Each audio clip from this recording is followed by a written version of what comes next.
the systems to take care of their other needs apart from the academic or the lectures that they go through, then most of these deaths would not have been there, or it would be a very small percentage.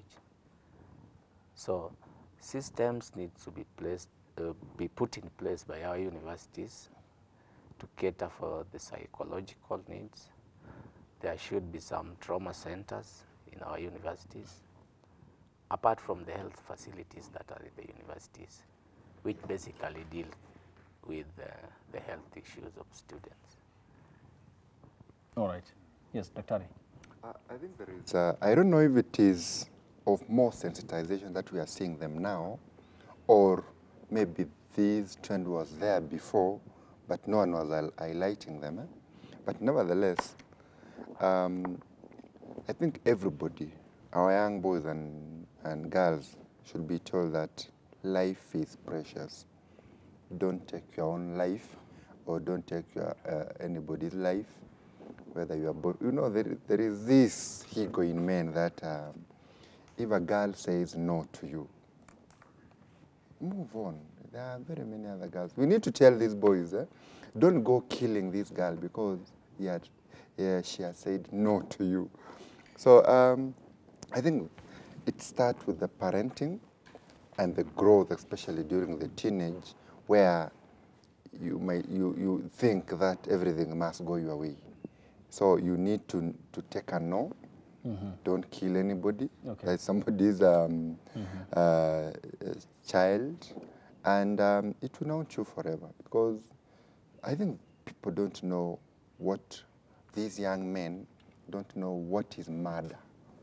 Murder is a capital offense. I know the lawyers, my colleague here will tell you that if you would kill somebody, you will go for life imprisonment.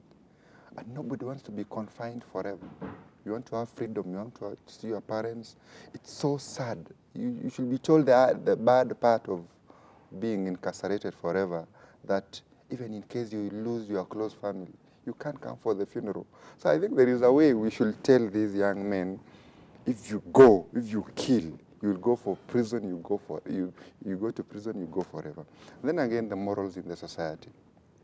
Because I remember when we were growing up, there is that instilling of the morals where you are told that life is precious, and you go to the Sunday school, you go to the church, you are nurtured, and you know that this is right and this is wrong. So taking your life is not a solution.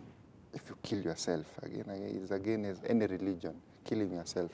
And then again, as part of the law, I saw somebody who was trying to make suicide not a criminal offense, so that if you try killing yourself and you are rescued or salvaged, you are taken for counseling, because I don't think a normal person will try to commit suicide. So we need to do that and be very keen on peculiar behaviors of our young ones, because somebody even threatens through social media that I want to kill myself, I think I've reached the bottom end, or I want to go and kill someone in State House. There was somebody who said that in his Facebook page. He wanted to jump over the State House to go and do something bad to the president, and he was shot. So those are the signs where they need to be treated. Yeah. So I think it's you and me who need to do something about these young boys and girls. Yeah. Dr. Why should we be speaking about we should have done this, we should have put up systems and everything? I mean, were we not privy to the necessities or the necessary things that are supposed to be done? And do you suppose then that the society has overlooked the transitional pressures that come along, with growth, especially for the millennials, for the youth, for the teenagers at this point, so that they've been left to figure out life for themselves, hence such scenarios? These have been glaring challenges which actually we've been talking about, not just silently but loudly in the public, because hope deferred makes the heart sick, according to Proverbs 13:12. If you give people hope that is not answering the desires that they are expecting, then definitely they will give up. And giving up Just yesterday, I think we might discuss that UNDP published a statistic that shows that about 40% of Kenyan population live below poverty line. And you know, when you talk about below poverty line, because poverty, somebody defined poverty. If you put poverty in a weigh balance with 50 plagues, they say poverty will weigh 50 plagues. So that's how ugly poverty is. So if you find people who are living in poverty, somebody says for lack of a bread, a man will transgress. And the leadership that we are having and the governance we are having, which is constantly and adamantly insensitive to the plights of the citizen, the reasons to why some people choose to. You've seen people saying they rather go live somewhere else, but they'll come back to Kenya when Kenya straighten up. Those are helpless citizens. Some says, let's sell Kenya, every person to have their share, so that we go and live elsewhere, is a level of frustration. And when you couple this also with the education curriculum that actually is not addressing the root cause of what is affecting the society, because you look at the challenges we're having, it's like if you want to finish crocodiles in a swamp, you can choose to go clobbering each forever and leave the swamp. Or you can choose to drain the swamp and make sure that all crocodiles, either they die or they take off. You would have addressed the lasting solution to the problems that are ailing us. Look at the things that we are going around, the vicious circles of the questions we are asking, is because we are not going to the root cause of the problems that are facing us. Education has been direly lacking on character formation. When it talks about values, I saw BBI guys listing on top of their list, one and I think number two. Ethos. Yes. When they are fronting the ethos, but they fail concretely to give by design how we can get there. If you do not address the education system as it stands today, because today it is tailor-made just to get employment. Okay.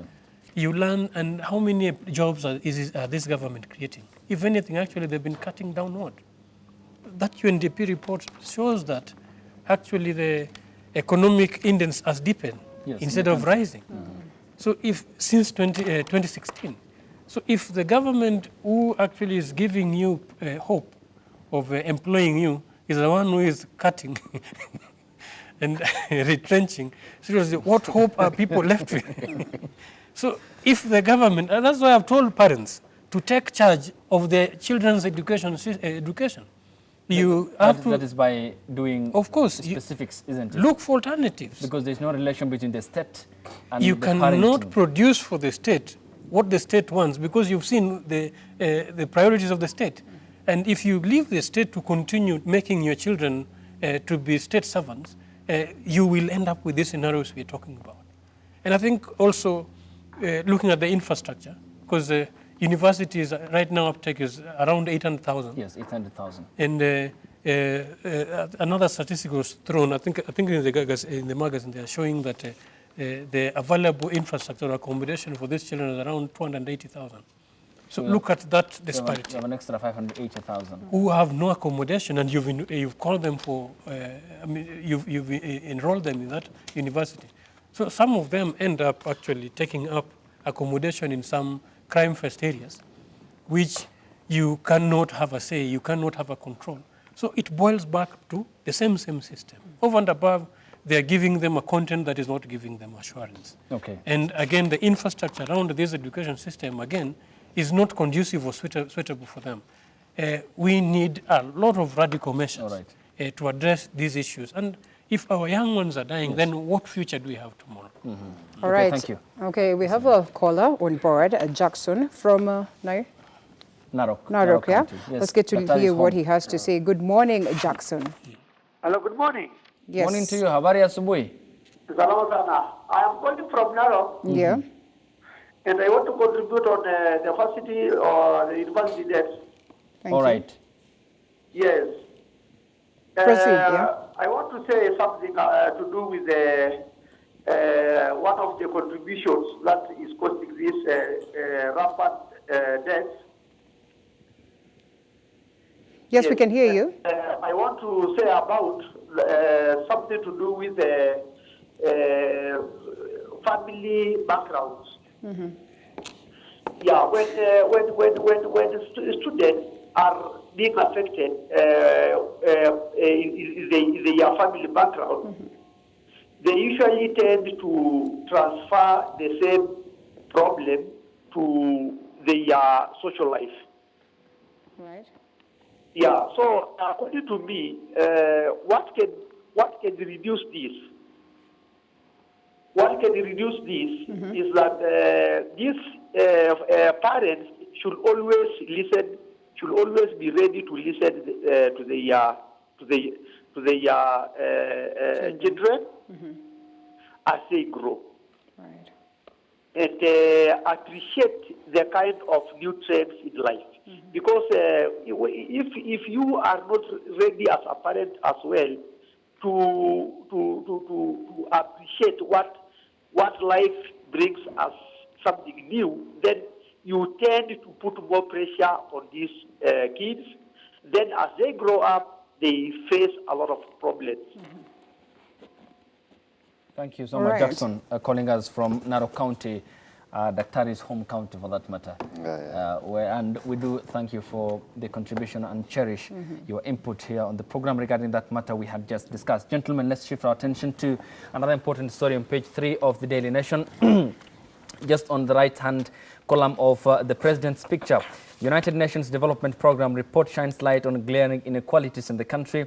The new report on human development in Kenya was launched yesterday, bringing to light the glaring socio-economic, gender and academic political inequalities at the different levels of the society.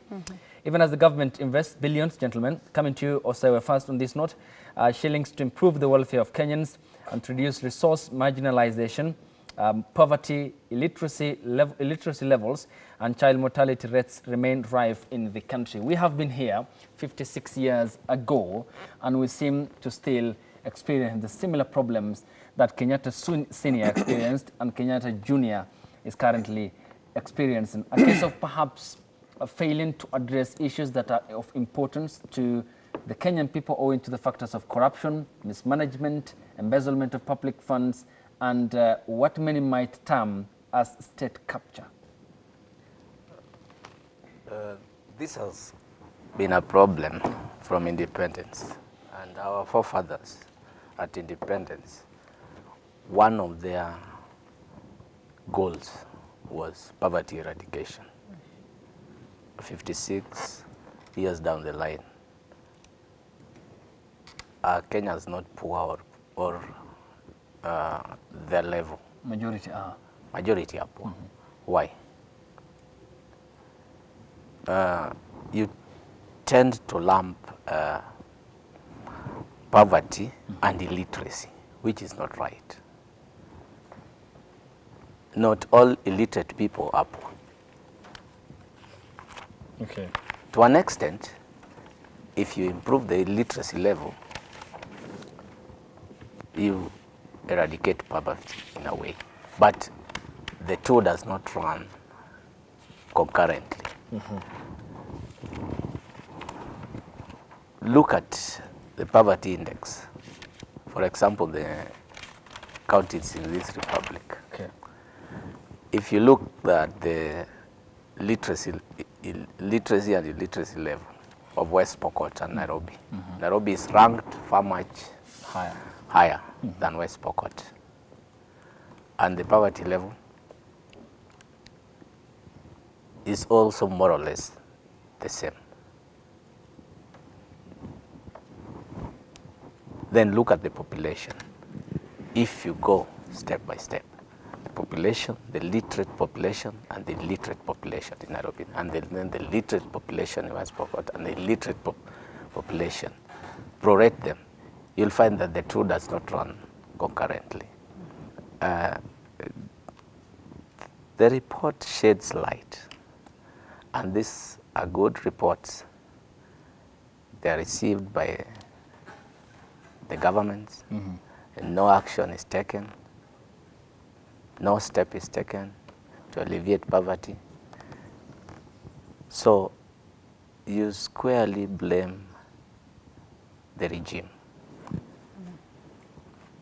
It is the regime and the lack of goodwill of the regime to alleviate poverty that has put us where we are now. If the regime was willing, and if the regime was pro alleviation of poverty, they would do it. Okay. All right, Dr. Let me come into Dr. Just allow me to come in. And Dr. Nahashon Mwitelel, you're a policy expert, and we'd probably say that this is just a report to remind us, because then we are privy to this information. Well, before I proceed with my question, let's just first of all pick this phone call. Paul from Kisumu, good morning. Good morning. I am Paul Otto from Kisumu. Yes. I have an input. Currently, I personally believe that where our students have lost it is on the national ethos. Yes. We talk of national goals of education. One of the national goals of education is to promote national ethos and our culture as Kenyans, if not as Africans. Right. Uniquely, one of the competencies in the new curriculum, which is the competency-based curriculum, is to promote the national ethos. So it goes hand in hand. One of the national goals of education is really in the competency-based curriculum. Check the students that go join the university. Check their how they dress, how they talk, how they live. They live life that is not Kenyan. Our students live life as though they are white, or rather from the West. That is where we miss the point, I tell you. And that is why when they join the university, they say, oh, we are in a different world. I should dress like a white. I should talk like a white. I should eat like a white. I should drink like a white. That is where more than 90% of the students who join the university come back when they drink. They didn't go when they drink, they come back when they drink. So university, instead of transforming the lives of our children to be good, to be better, it destroys it. I'm sad because I've been a teacher in primary schools for quite a number of years, more than 10 years in serious private schools like Aga Khan, Machini College. But I tell you, we feed good children to high school, they become better. Then when they march to university, a lot of them get destroyed completely. And as I talk to you, I can tell you that we should draw the line. The madness you see in the universities is not the madness you will find in Tanzania. It's the madness we see in Kenya among our students. You will not see it in Tanzania. You will not see it in Uganda. Why? They have drawn their line. They have given their directions that this is what we want as a country. So Kenyan government should also improve the funding of these students so that when they go to universities, they don't live the life of Nina Tamani. Let them give them good housing. Let them give them cheaper foods so that they will not be laymen in future. So as a person, individually, as a contributor, as a person who is concerned and directly concerned with children's lives and future, I personally believe that as Kenyans, we have lost it in the university. We in fact, it is a place where we give the certificate to death. I am confident to say that. We don't help them. In fact, we have these departments in the university to do guidance, counseling, call it, name it. I feel that we should just come up with a policy, in fact, a radical policy framework that will transform the lives of our students in the universities. Thank you very much. Follow up from Aga Khan Primary School, Kisumu. Thank you so much. Interesting observation, point. right? Yes. Yeah, indeed, of course. We proceed to the next. That was in regards to the previous topic that we were discussing. But still on now this report on the on page 3 of the Daily Nation, Dr. where in regards to policies and, of course, the implementation and the investment so much so that has been put towards addressing some of these issues. That's why I was saying that we're privy to this information. Yeah. We're alive to the fact that there's so much imbalance in the country. Why do you suppose then, amid all this investment that has been put by, the different regimes that we've had on board, I mean, they've clearly failed to address these issues that we're talking about right from the time of independence? I keep saying this, the older Kenyatta and now the new Kenyatta, still the same stories, still the same problems that we faced as a country. Why is it that we've not been able, amid all this investment that has been put towards addressing these issues? I mean, is it the question of policy, or do we have the policies right, but we just fail to implement them? I think this is a matter of failure to implement. And failure by government, for that matter. There are some individuals. Some individuals should be held responsible because the government has some set policies. They have invested in policies, they are invested in all. There are some things which are there. We started with MDGs, SDGs, Vision 2030, and all of them now we have compressed them to Agenda 4. Very few of them. And there are some things which, if we sort them now, it will bridge that gap, because for there to be an inequality is when somebody is feeling that he is not part of this. Like I usually give an example of, there's some part of the country when you go, they tell you, habari ya Kenya, how is Kenya? And that is the extent of marginalization. Yes. They're in the fine, maybe Mandera or Pokot or the different part of Lamu. So they think there are some people who are more Kenyan than others. And they ask you, and they see you as privileged. So I think the government actually should use whatever the resources they have. When they told us of the Huduma number, or let's say even census, what is this data being used for? Is it only because majorly everybody is rushing to get the numbers, not for development, but for political gain. Okay. That is what is. And we have no data protection law in the country, interestingly. Yeah, there's so no there can be data cases of abuse. So you can use that data. But now, I want the State Department, because I'm seeing my able friend, P.S. Torome, there, whom I know is a good planner. He has been in the Kenya National Bureau of Statistics for a very long time. So I expect him to use the data that is there to improve the livelihoods of people. So that when we talk of, is now here, I think the regime now has like 2 years. And if you do a random check of the Agenda 4, I think we are doing good for the healthcare, housing, manufacturing and agriculture. I think there's a problem because people need to feel the benefit of me being a farmer. I produce milk.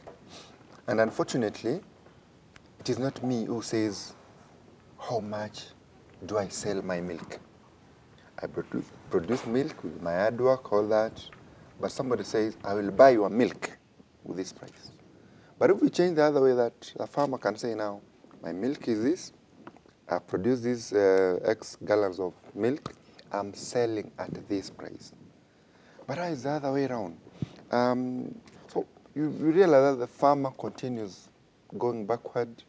And if you want to go to now the artist part, where you have the electricity, we thank the government for that. But now, the price, the bills that comes, because I need to break even, the cost of production and the profit should be at least, I should be getting profit, not just there doing hard work. Because I've observed these young men who do welding, they do wood fabrication, they do it at night, they don't sleep.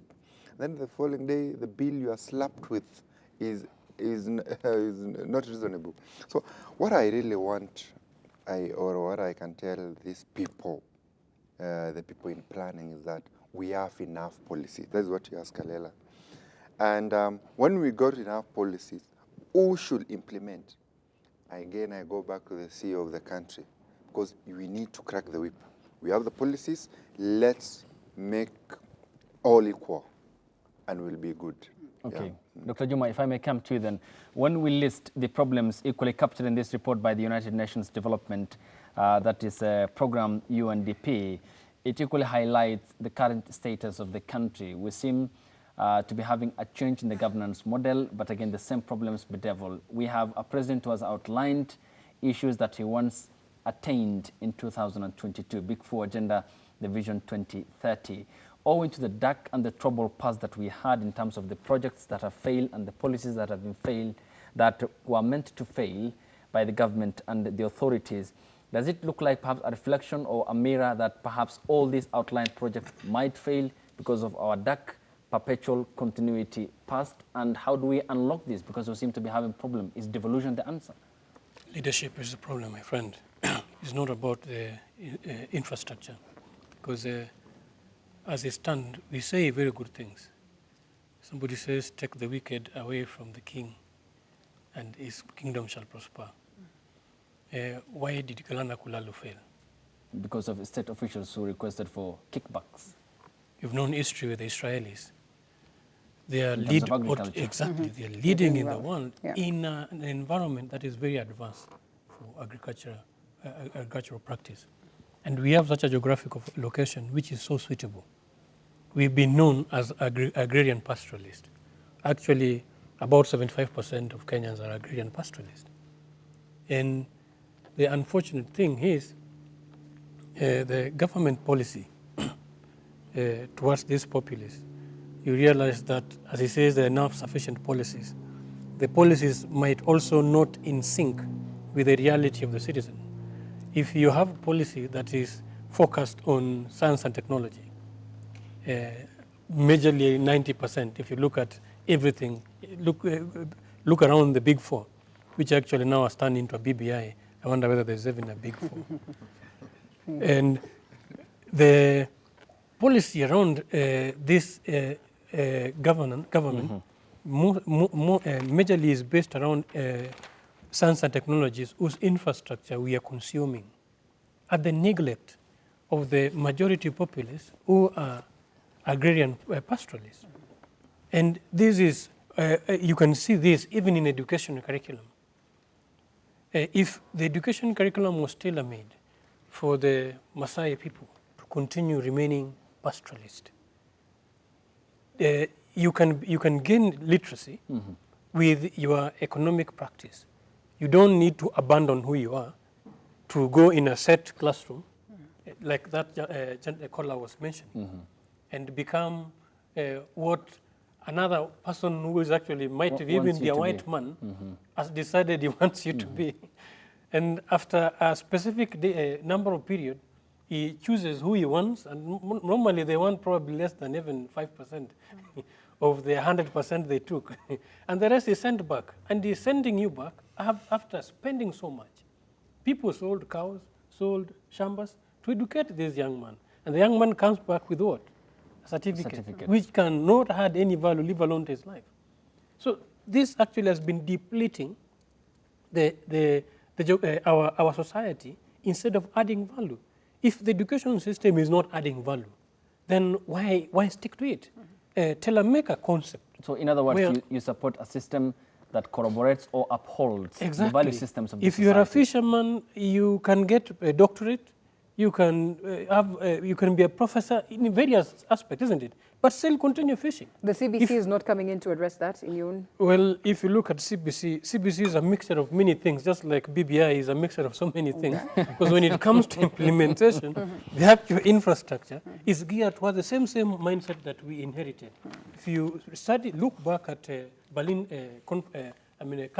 conference, and the agendas they had, these things are still glaring in our face. And we are lacking leaders who have the guts. Africa has had a few. Mugabe died, though he didn't die with the respect he deserved. But Yahya Jammeh, you saw the other day in Gambia, now they are back in the street. So we've had individuals who have been bold enough and stood and said, you know what, let's serve our people, not instead of the outsiders. Yet the guys we are having, you know, outsiders are interested on those gullible guys, people whose integrity are questionable, people who can be finured somewhere and you manipulate them. And yet we have credible leaders. You listen to the gentleman here speak. Why not accord them opportunity to serve? And this is the wake-up call. I'm not calling the citizens of Wajinga, as another person has said, but I know they've been denied the opportunity by these same goons who keep on hijacking the electoral process. You hear electoral server is normally in somewhere in France, where yet people we have are paid sleeping for that. when we are awake. Yes, the French Electoral Authority doesn't use the same server to conduct its elections. It is us to put our foot down and do whatever it takes and make sure that we drive in leaders who are sensitive to our interests, not leaders who are serving other external interests. Right, thank you, Daktari. And I think it's time that we hit the break. Great observations right there. So we're hitting the break and we'll be coming with much more, so don't you go anywhere. Welcome back. You're watching the program into the final segment of New Day KE this Wednesday morning, 18th of December 2019, when a cocktail of leaders have scoffed at President Uhuru Kenyatta over the conflict of interest, and they say he himself is a beneficiary of the same process he is seeking to outlaw in the country. Wakili, if I may come to you, of course, you are much relevant in regard to, of course, what this has in store for us in the justice system in the country. And it's worth noting, and it's the deep but the painful analysis that the president himself was represented at some point by the former Attorney General Githu Muigai at The Hague, at the ICC, when he was indicted by the Court over the Crimes Against Humanity committed allegedly in the 2007-8 post-election skirmishes. What is it trying to perhaps end here? A case of wanting to end political corruption, or is it a case of now using the system and dumping it all together in the trash? And what impact can it have on members of parliament who are practicing lawyers in the courts of law across the country? Take it for example, Kithure Kindiki represented the Ocampo 4 at The Hague. Why didn't they question that? To go straight to the point, when you delve into the issue of conflict of interest, it means you want to bar some professional advocates from practicing law. And this goes into the issue of their bread and butter. And this will be vehemently resisted. When you question the bar, it means you also question the bench. Because if I'm a member of parliament, I'm representing a client before a magistrate, and you are saying I'm conflicted, then you are questioning at the same time the impartiality of the case manager, who is the magistrate or the judge. So are you saying that my position as a senator or as a member of parliament will influence and curtail the impartiality of the judge? What are the constitutional provisions of one getting into office? And I think the Daktari who's tried that should tell us, especially in that particular situation. And I don't know what the difference comes in then in regards to this, when you're told that if you want to run for office, then you have to resign from your current job. I mean, what then are the would be the difference between this scenario and a scenario whereby a certain individual from a different line of practice decides to withdraw, or maybe decides to resign, so that they are able to proceed and run for office? You cannot resign from your profession. Well, that is true. You remain an advocate. But then, let's take a look at what Isaac Mwaura had to say. Yeah? Yes. Ideally, one should not represent a client in court until they leave parliament. Allowing that to happen is to promote, encourage, and therefore supply political corruption. Some of these people are equally, they are of course gurus of their own professions. Did he table facts? Has he tabled any fact to support that? Probably that's the reason why we need to understand this, Daktari, because sometimes you could be, a profession in this line, or a professional in this particular line, and then at this particular point when you want to run for presidency, you probably are an economist. Well, we know the key professions that we would be talking about, of course, law included. Would it then be equally a conflict of interest in this case? Would it be unfair for the common mwananchi who would be in line with another profession? Constitutionally, they've given themselves a safe landing because majority of them actually are the lawmakers. Yes. But morally, it is a conflict of interest for you to be the same person who is making laws and at the same time using them To favor you. because the moment you're representing actually defending the very laws, because the laws you can be pro or against, isn't it? The possibility of you enacting or manipulating the, and these are the root causes of state capture, because yes, if you are a civil servant, you have to resign definitely before you take an elective You're a role. doctor, you're a lawyer, You that is a definitely have to resign as per. Just to interject, whatever is moral does not need to be legal, and not all that is illegal is moral. Well, you see, the laws are logically interpreted, and constitution cannot be. It can be purposive or literal, and when the purpose of the law actually is beating the purpose of why it was there, then it is because it's not serving the interest of the citizen. And remember, right from the beginning, the citizen have the power, the supreme power over the law, isn't it? And if somebody wants to manipulate the law to sacrifice the interests of the supremacy of the citizen, then that is where interpretations comes in, and you look at the logic at the table. So if it beats the logic, because sincerely speaking, they are public employees who are paid handsomely with allowances of their sitting. Right. And I'm not saying that as Wakili, you are not deficient enough in practice to not represent. Why not allow you to present and he may serve and continue legislating? So when there is conflict of interest, I think it's just that two wrongs don't make a right, because now they're using the president's past, which also has been a wrong. Right. And then these other two wrongs, using their wrongs to argue whether it is right or good, then I think that beats the purpose. But any person who is a state employee, actually paid by the public to defend their interests, like in a case where the public has lost money, right? Somebody has stolen from the public, and the citizen wants this money back. Is not just the people, the prosecutor is just helping the citizen to get the money that they've lost back.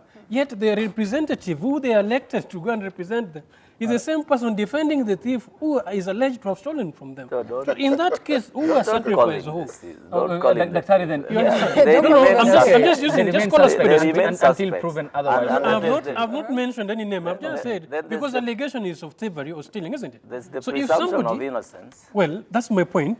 We require our analysis on a fact of being charged, Okay. Yes. and a question of integrity, or a Metaphoric question of language in this exactly case. public has lost its resources.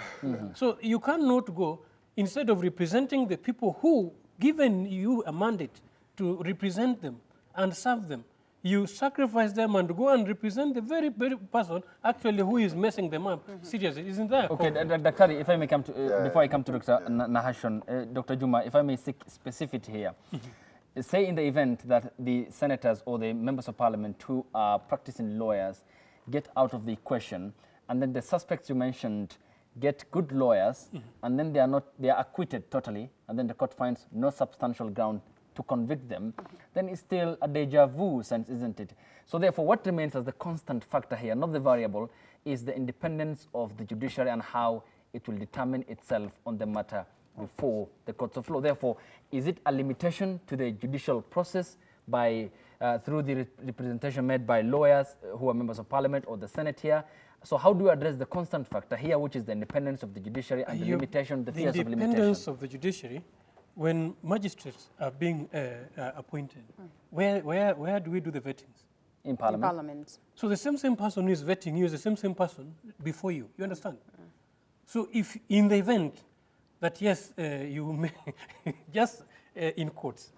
But that does limit the independence of the judge. Of course, That's the presumption. But this is the very persons who will vet you, and you will need the approval. The same person is the one defending people right in front of you. Can you see the logic around it? In favor of But where is the integrity here? Because the same Chief Justice was That is why morally Yes. the parliament should remain in parliament. Parliamentarians should remain in parliament and do the legislative work. And we're let talking about judiciary- 45 of them, which Yes. is not a small number. Yes, If but they still decide reserve the today in right to unison, then represent. yes. This is Suspects in all, court. Instruments of 45 impunity. They've been doing this right yes, from the yes. beginning. Yes. Yes, Dr. Arias. yes. Let me Yes. Most of these legislators do these cases pro bono. They don't charge for representing these clients. And when you question representation and tag along conflict, have you established that conflict? Where is the conflict? Advocate, remember you mentioned something to do with bread and butter in your very start opening remarks in regards to this particular issue. So then when you say that it's on pro bono basis, then don't you think also, again, there comes in some level of doublespeak? Because if their interest should be on question of bread and butter, and then we're talking about pro bono. I'm seeing a situation. Just the conflicts is mentioned. I'm There's seeing a conflict in situation. legislation. There is conflict in vetting and representation of the citizen. So if the citizen's interest is not before, your client interest come before the rights, the interest of the citizen. That's a conflict. Are these persons represented, not citizens?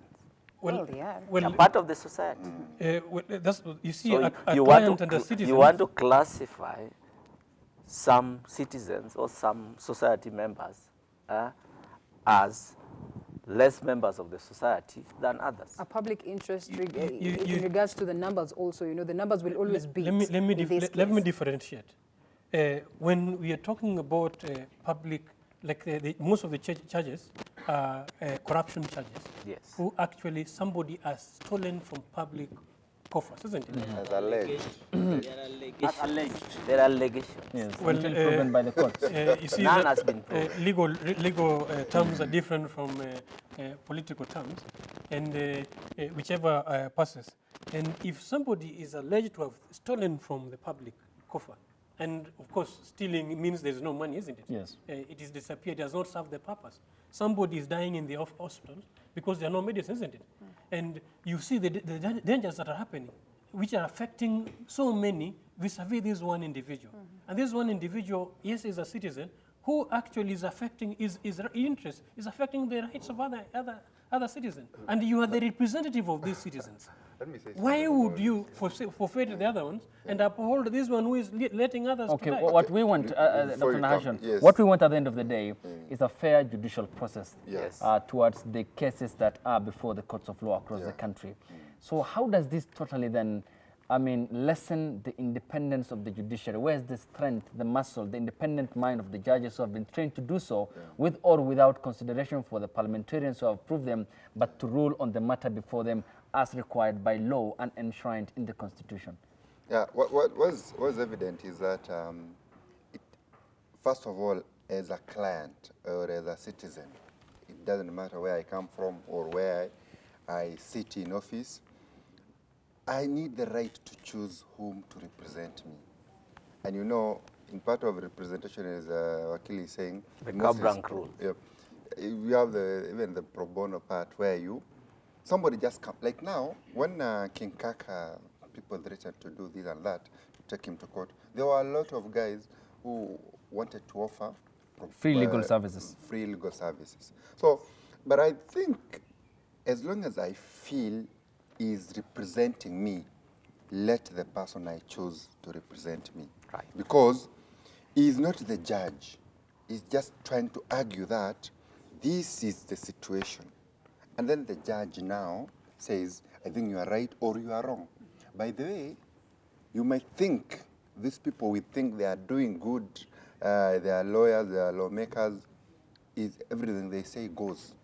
They're sometimes sent away by the magistrates or the judges. They are told, go. That is not a base. Your argument is not even holding water. So what I think should come in is there are some conflicts of interest which are outright. Like now, I sit in a board. And before we start any meeting, the prayers, quorum, and then there is a conflict of interest register going around. where you say that the matter we are going to discuss now, which is in the agenda, Yes. will conflict like that. Like the person we are trying to employ is my cousin. That one is outrightly. That is now where there is real conflict of interest, because I can't employ my wife, anybody who is close to me. What if she Isn't this deserves? real Where is the conflict of merit? interest, Well, Dr. if he deserves, I say there is conflict of interest, and I walk out. If this is the very same person who's supposed to question this person at the level of the committee and Senate, the very same person is representing this, isn't that interest enough? Isn't that subject, of course, that would be No, it will be worth brought enough to being the considered as parliament. a person of... I know, let's say I'm a parliamentarian, and somebody is questioning that you haven't filed your tax returns. There is evidence. You know, if you try to support someone with evidence, you are doing nothing. Because somebody says that this person has never filed KRA returns or other criminal record.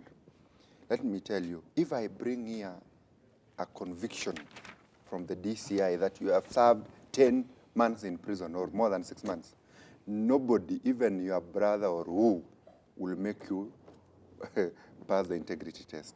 So there are some things which wherever the evidence are brought, whether you are being represented by who, you will not go through unless there is a loophole that can be assessed. So sometimes I feel I need to be represented by the person I really trust, the person who came there in times of need. Advocate, let's just understand this on a common mwananchi's, eye. Couldn't they just proceed and offer these services on consultative basis, or better yet, have their very own respective or private firms, and of course they have other lawyers representing this? You see, the cardinal rule is is instructions vest in the client. Okay. And If it the is client the says client, this is... it is the client All right. who chooses who to represent. Okay. Whom they want. So if a client has chosen an advocate who is a legislator, who is a member of parliament, are you going to question that?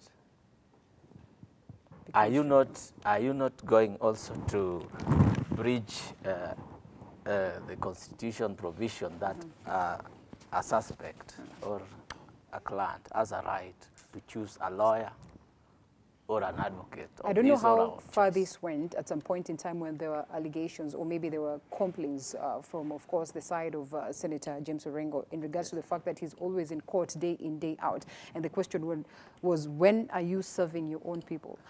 Well, that, of course, vanished in thin air. But in such a scenario, there's the interest of this client, and equally there's the interest of the people that you represent. I'm sure people complain. They complained. There were complaints at some point in time. It's just that it vanished in thin air. If you remember very well. They haven't. It was it is in document. They haven't. All right. Okay. When you it's in records. When you delve into this debate of conflict of interest, right, it is a blanket condemnation of the whole judiciary. Okay. That by virtue that I'm a senator or I'm a member of parliament, if I appear before a judge or I appear before a magistrate, then automatically the magistrate or the judge is compromised. How do you ascertain that? You cannot ascertain that. The judge has to be impartial. Okay. The judge bases, or the magistrate bases, his or her judgment on the evidence tabled, the argument brought forth in court, and many other issues. So you cannot just say that the judge will be influenced by the position of the advocate representing a client. It doesn't augur at all. Dr. I think it still boils down to you, who's also a person of interest in regards to the fact that you have a political interest. And here it is. And sometimes there are people who are disadvantaged in a way, and they would probably not come in handy or to address some of these issues. Like, advocate says the CIA people did not complain, of course. Probably it was not in record. It is in record. At some point in time, there were complaints in regards to the fact that Senator James Orengo was always on this other side as opposed to addressing the issues back at home. So in as much as maybe it's not the very same people who've come to complain, don't you think, again, it disadvantages one client, of course, at the expense of the other, who is equally supposed to be served by the same person of interest that we're talking about? Yeah, people have always complained that their senator only appear in the elections. Daktari, you don't come from here. You don't come from here. It's in records. It is in records. I have offices all over Advocate, yeah. every county, and I know, and we know the challenges also of election. Situations within that geographical location, because you can disappear, be in courts, and if you are brought by one person and your hands are lifted, then you go on in through and repeat the same things. You know, and the intellectual abstraction that this thing being is surrounding the explanation of conflict of interest just manifests the dishonesty and the genesis of state capture issue we've been dealing with. Somebody is in office and is the one who is listening. Of course, let's say Kenya Airways is a government parastatal, and somebody in the government is leasing out aeroplanes to Kenya Airways. And the board that has to approve this actually is appointed by who? The same person, just in quotes. Yes. I'm just giving an example. And the company has to pay the lease whether it is making losses or making what? Yes, profits. There must be that. And you've seen perennial challenges where some companies don't do what? Just the other day we were having interest rate caps. And you'll find the persons with the energy that finally manage to bring down that interest rate cap are the bank owners. And who are they using? Same state capture. The challenge to why a majority of Kenyan populace are still suffering under the poverty line, why the rich continue getting richer and the poor continue getting poor, is because, you see, people lack ethics at these levels. Okay. Because at what point, because to me also it manifests very high degree of a greed. You as a professional, you already have a public duty whose responsibility actually is so defined and so involving representation of the citizen. Okay. Why would you not allow, on a moral context, the other individuals who do not have the privilege you have to continue benefiting on opportunities that comes around you? Okay. This is where proper leadership comes in. And movement is not about, because the laws, as we said, can be relative, based on the society's what? Okay. A greedy person can still use the law to do what? Okay, But Dr. when we want laws to be enacted for posterity, something you'd want your children to inherit, then I think a spade needs to be called a spade. Okay. Where there's conflict of interest, we say this is conflict of interest. Okay, thank you. And perhaps the perfect example that you have picked in terms of comparing the Kenya Airways performance versus the Ethiopian Airlines, which is 100% nationalized and is the best, if not one of the best, in the African continent and a country admired for the field of medicine and aviation. The last 10 minutes of the program, on page 8 of the Standard newspaper, another important story that continued to happen, happened yesterday, and this was when President Uhuru Kenyatta launched the cargo freight services here in Nairobi that will decongest the port of Mombasa, reduce time for freight transportation, and enhance delivery of transit cargo. And but what caught the eyes of the many Kenyans or the many people is the president's line in which he said, you know what, you guys, you are too blind to see my efforts. You're too blind to acknowledge the accomplishments of my government. And literally he said that he was disgusted by the bad publicity facing his government. It's 7 years ago since he came to power, almost. If I may come to Dr. Nahajan in the final minutes of the program, 1.5 minutes to just give you so that we can wrap things up here on the program. Yes. Why do you think, or what do you think prompts this level of the enormous amount of frustrations expressed by the president? You know, there is a lot of, as a president, people expect a lot, and some expectations are beyond. And since he sees a lot of lamentation from the people that we haven't done this, so under his frustration is like, are you not seeing this? Are you not seeing SGR? Are you not seeing the 3,000 kilometers of road that we have done? Are you not seeing the last mile connectivity of electricity? Are you not seeing this and that and that and that? free universal health care, you have the NHIF cover. So sometimes these sentiments are qualified, and I think it is true to some extent. We are not seeing what the government has done, and we need to give the government some. We are giving them some credit for what they have done. So, but the problem is that it reached a time where all the headlines being captured, or what is being, is not about the development. It's about these the BBI, the bringing together people, which wasn't actually. To me, it wasn't achieved, because charity should have started at home, where the two warring function in Jubilee should have been. There should be a handshake.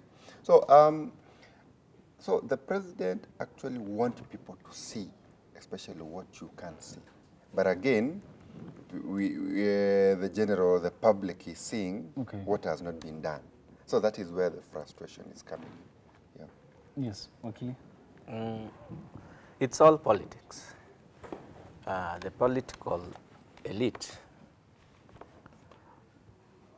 are divided, and therefore it was a clear statement that there are politicians, or there's a faction that is out to sabotage the efforts of the president in terms of bringing development to this country.